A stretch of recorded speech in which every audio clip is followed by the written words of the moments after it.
రాష్ట్రంలో కొత్తగా ఏర్పాటు చేస్తున్నటువంటి థర్మల్ విద్యుత్ ఉత్పత్తి కేంద్రాల వెనుక 50,000 కోట్ల రూపాయల స్కామ్ను బీఆర్ఎస్ పార్టీ బయటపెట్టింది. అయితే ఈ విషయం మీద గౌరవనీయులు బట్టి విక్రమార్క గారు, శ్రీధర్ బాబు గారు ప్రెస్ మీట్ పెట్టారు. చాలా విషయాలు మాట్లాడినారు. సరే, ఒక అడుగు ముందుకేసి తమ స్థాయిని దించుకునే విధంగా నన్ను పట్టుకొని అన్ఫిట్ ఫర్ పాలిటిక్స్ అనేటువంటి మాట బట్టి విక్రమార్క గారు నన్ను ఉద్దేశించి మాట్లాడారు. సరే, బట్టి విక్రమార్క గారు అన్నట్టు నేను అన్ఫిటే కావచ్చు. దేంట్లో అన్ఫిట్? నీలాగా ఫైనాన్స్ డిపార్ట్మెంట్లో ఆర్థిక మంత్రిగా పనిచేసినప్పుడు 20%, 30% కమిషన్లు తీసుకోవడం నాకు రాలేదు. దాంట్లో నేను అన్ఫిట్టే.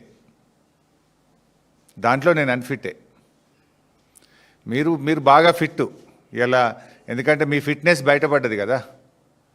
ఫైనాన్స్ డిపార్ట్మెంట్ చరిత్రలో ఏ రోజు కూడా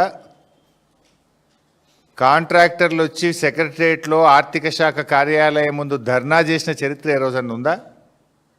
ఈ రాష్ట్ర చరిత్రలో మన ఊరు మనబడి బిల్లులు ఇవ్వండి అని కాంట్రాక్టర్లు ఫైనాన్స్ డిపార్ట్మెంట్ ముందు ధర్నా చేశారా? చిన్న కాంట్రాక్టర్లు ఎప్పుడైనా ఫైనాన్స్ డిపార్ట్మెంట్ ముందు గత చరిత్రలో ఏనాడైనా ధర్నా చేశారా? సర్పంచులు, మాజీ సర్పంచులు, మాజీ ఎంపీటీసీలు 10 సార్లు ధర్నాలు చేసి అరెస్టులైన చరిత్ర ఈ రాష్ట్రంలో ఎప్పుడైనా ఉందా? నోరు బారేసుకోవడం చాలా సులువు బట్టి గారు.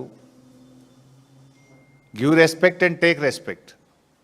రాజకీయాల్లో ఫ్రస్ట్రేషన్లో నోరు జారితే మొదటికే మోసం వస్తుంది.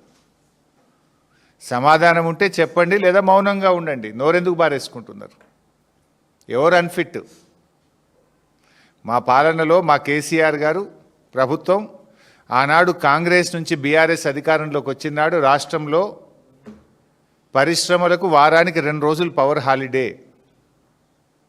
హైదరాబాద్ నగరంతో సహా అన్ని పట్టణాల్లో విద్యుత్ కోతలు. గ్రామాల్లో అయితే పగటిపూట కరెంటే లేదు. రైతులకు 7 గంటలు 6 గంటల కరెంటు కూడా రాని దుస్థితిలో మీరు ఆనాటి కాంగ్రెస్ ప్రభుత్వం ఈ రాష్ట్రాన్ని నెడితే 24 గంటల నాణ్యమైన కరెంటును రైతుకు, పరిశ్రమలకు, గృహాలకు, పట్టణాలకు, పల్లెలకు ఇచ్చిన ప్రభుత్వం కేసీఆర్ ప్రభుత్వం. ఎవరు అన్ఫిట్? మీరా, మేమా? Who is unfit? ఇవాళ స్కామ్ మీద మేము చెప్పాం. దాని మీద సమాధానం చెప్పారా? ఏదో పీపీటీ పెట్టి 2 గంటల ఉపన్యాసం దంచి కొడుతుంది. విద్యుత్ లోడ్ ఇంత పెరుగుతుంది, రాబోయే రోజుల్లో పవర్ డిమాండ్ ఇంత అందులో నువ్వు చెప్పేదండి 3వ తరగతి పిల్లాడినే చెప్తాడు. ప్రజలు పెరిగినా కొద్దీ, అవసరాలు పెరిగినా కొద్దీ, టెక్నాలజీ పెరిగినా కొద్దీ విద్యుత్ పెరుగుతూనే ఉంటుంది అవసరం. What is new in that? దానికి పెద్ద పీపీటీ ఎందుకు నువ్వు? ఇప్పుడు సింపుల్ క్యాబినెట్ మీటింగ్ తర్వాత స్వయంగా క్యాబినెట్ బ్రీఫింగ్లో మంత్రులే చెప్పారు, రాష్ట్రంలో రామగుండం, మక్తల్, పాల్వంచలో 3 థర్మల్ విద్యుత్ కేంద్రాలు నెలకొల్పుతాం. కావాలంటే వీడియో కూడా చూపిస్తాను, అక్కడ వీడియో కూడా ఉంది. క్యాబినెట్ బ్రీఫింగ్లో మీరే చెప్పారు. మొన్న మేము ప్రశ్నించగానే తత్త అంటారు. లే మక్తల్ కాదు మక్తల వేరే పెడతాము అని 2 రోజుల్లోనే మాట మార్చినటువంటి చరిత్ర మీది. అట్లా క్యాబినెట్లో మాట్లాడిన దానికి, క్యాబినెట్ బ్రీఫింగ్లో చెప్పిన దానికి భిన్నంగా 2 రోజుల్లో ఉప ముఖ్యమంత్రి గారు, మంత్రి గారు ఆ పీపీటీ ప్రజెంటేషన్ తర్వాత విలేకరులు అడిగిన ప్రశ్నకు మాట దాటవేసిండ్రు. లేదు మక్తల్ అట్లా కాదు అని మాట మార్చిండ్రు. ఇంకో మాట మంత్రి గారు నిన్న ఏమంటాడు, ఇంక ఏడబై మేము టెండర్లే విలువపోతుంది, ఖర్చే పెట్టకపోతుంది, పైసలు ఖర్చు కాకముందే అవినీతి అయిందంటారా అంటుండు. మరి మీరు ఆనాడు కాళేశ్వరం ప్రాజెక్టులో 84,000 కోట్లు కూడా ఖర్చు కాకముందే 1,00,000 కోట్ల అవినీతి జరిగిందని మీ రాహుల్ గాంధీ నుంచి మొదలుకుంటే మీ దాకా గల్లీకి పోయి చెప్పింది కదా.